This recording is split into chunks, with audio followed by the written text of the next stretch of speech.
Todos os dias há um crime novo. Novo cenário. Novos suspeitos. Novas pistas. Sudocrime, o novo jogo do Observador. Descubra quem foi com a lógica do Sudoku e faça justiça pela sua cabeça. Na secção Jogos em observador.pt ou na app. E o livro com 100 jogos já em pré-venda.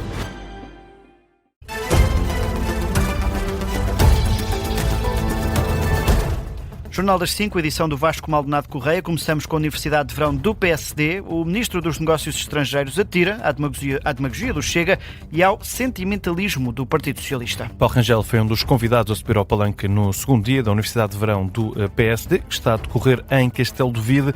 Sublinha que, num contexto de incerteza mundial e de várias guerras, o país tem de apostar em líderes responsáveis e moderados e não no caminho proposto por Chega e PS. Nós não temos as propostas demagógicas e absolutamente irrealizáveis de prometer tudo a todos, de berrar a todo o tempo do Chega, mas nós também não temos as políticas de licodoces, as políticas laxistas, as políticas do deixa andar a ver no que é que dá do Partido Socialista.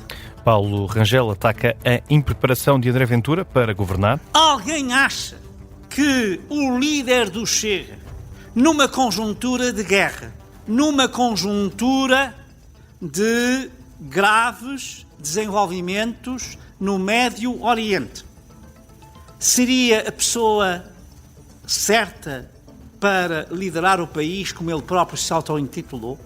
Isto tem alguma credibilidade? Mesma crítica é dirigida ao líder do Partido Socialista. O Ministro dos Negócios Estrangeiros considera que José Luís Carneiro já mostrou que não sabe governar. Nem pode ser uma pessoa que há 3 anos era Ministro da Administração Interna e não foi capaz de antecipar a crise migratória e desmantelou o CEF sem nenhum problema de consciência. Essa pessoa não está preparada para governar. Aliás, já deu provas que não está.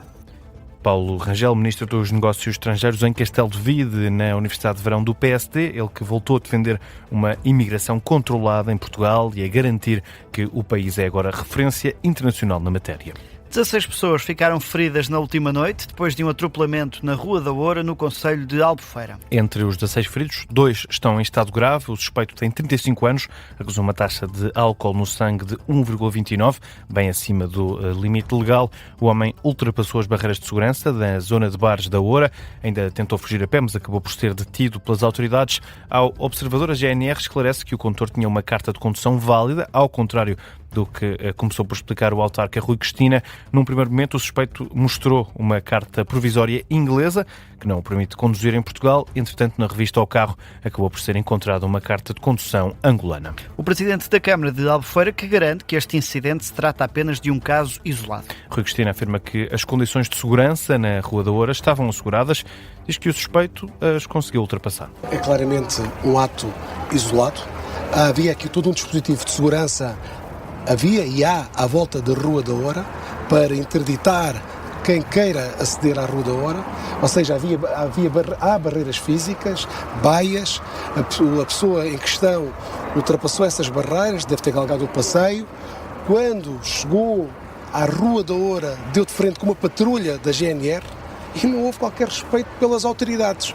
Havia polícia de intervenção também nesta rua, ou seja, estavam aqui os meios todos, como têm estado todos os dias. Rui Cristina admite estudar novas medidas para garantir que casos como este não se repetem. Certo é que a GNR de Albufeira não vê necessidade de reforçar o patrulhamento na Rua da Oura. O Major Pedro Pereira sublinha que o incidente só aconteceu porque o condutor ignorou as normas de segurança. O nosso patrulhamento irá se desenvolver da mesma forma. Estamos a falar de um ato isolado, de uma desobediência total a toda a sinalização vertical que existe e às barreiras físicas. Portanto, estamos a falar de uma situação isolada, de um condutor embriagado e que ignorou todas as medidas e sinalizações existentes. Ele não deu nenhuma justificação para o comportamento que teve? Não. Pedia desculpa, não fez mais que isso. Major Pedro Pereira, que garante que esta zona já foi alvo de um reforço policial no verão. A Guarda Nacional Republicana, no âmbito da Operação Verão Seguro, reforça consideravelmente estas zonas de grande afluência de turismo. No caso concreto de Albufeira, nós estamos reforçados por 2 pelotões da Unidade de Intervenção, Forças de Intervenção, estão na ordem dos 50 militares que estão adstritos às zonas de diversão noturna. O que diz o Major Pedro Pereira, da GNR de Albufeira. O condutor não é residente no concelho, está de férias na região, era o único ocupante da viatura e está agora à guarda das autoridades. O Ministério Público vai ter mais 6 meses para investigar os casos de tortura na esquadra da PSP do Rato, em Lisboa. Notícia que foi hoje avançada pelo Expresso. Entretanto, de acordo com o despacho do Tribunal Central de Instrução Criminal, citado esta tarde pela agência Lusa, a juíza de instrução Gabriela Lacerda Assunção aceitou o pedido do Ministério Público para classificar o processo como de especial complexidade. Desta forma, o Ministério Público ganha então esses 6 meses para deduzir a acusação, sem que tenha de libertar os 7 arguidos que estão em prisão preventiva. Até agora foram constituídos 23 arguidos, dos quais 7 estão em prisão preventiva, 4 em prisão domiciliária e 2 foram suspensos de funções. Mas no pedido feito pelo Ministério Público pode ler-se também que ainda há suspeitos adicionais para deter e para aplicar medidas de coação, a maioria deles agentes da PSP. Há também interrogatórios complementares para fazer aos arguidos. Em Espanha, a Ministra da Defesa diz que existiu uma interpretação enviesada da lei no que toca à entrada de quase 80 mil imigrantes em Ceuta no último mês. Margarita Robles foi ouvida esta tarde no Congresso Espanhol para esclarecer os factos relativos a essa enchente de imigrantes ilegais na região autónoma de Ceuta. A governante explica que o incentivo para a passagem da fronteira com Marrocos foi provocado por uma interpretação conveniente da decisão do Supremo Tribunal Espanhol sobre a proibição de retorno de imigrantes quando a travessia da fronteira é feita a nado.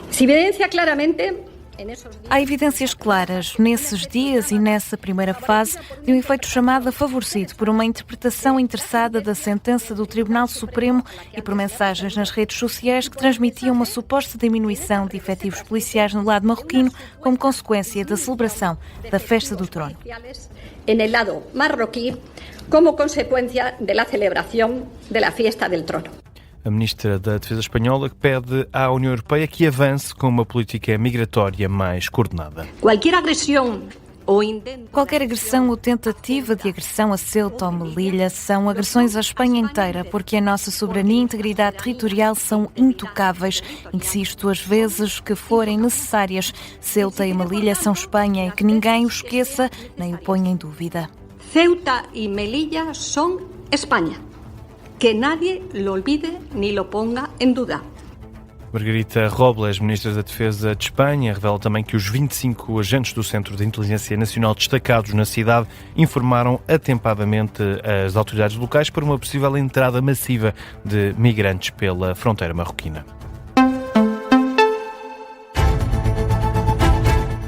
Passam agora 8 minutos das 5 da tarde. Vasco Maldonado Correia, que outras notícias marcam também a atualidade?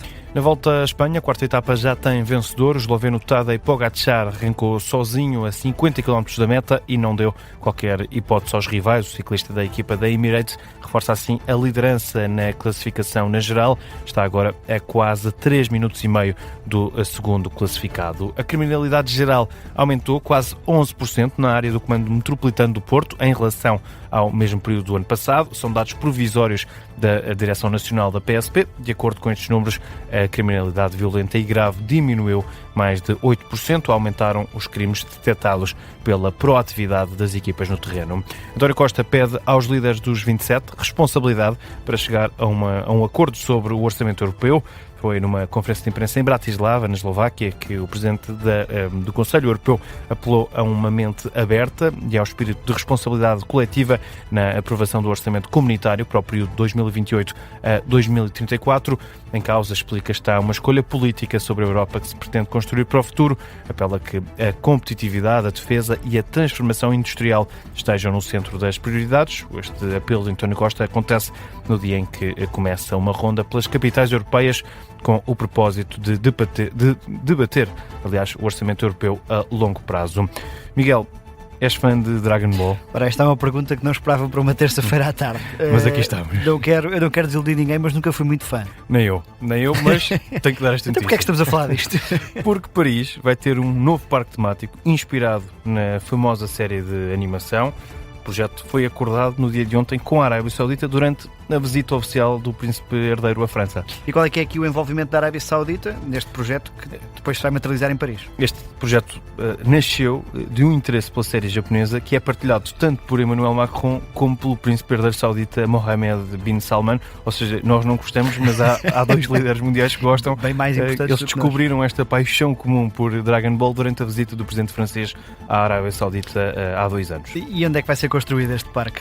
O presidente francês deu alguns detalhes na rede social X e avançou que vai ser desenvolvido na comuna francesa Cour-Dimanche, fica a noroeste da capital do país. Deve criar cerca de 22 mil empregos diretos. Macron diz mesmo que é algo nunca antes visto desde a Disneyland de Paris. Este projeto vai ser financiado pelo grupo saudita Qiddiya, num investimento de cerca de 6 mil milhões de euros, e na verdade nós estamos a falar apenas de um parque temático, são 3, um deles, isso sim, dedicado à série japonesa Dragon Ball. Se as filas estiverem grandes para a Disneyland de Paris, já há alternativas para quem for ver parques temáticos à capital francesa. O Vasco Maldonado Correia volta com estas e outras notícias quando forem 5:30 da tarde.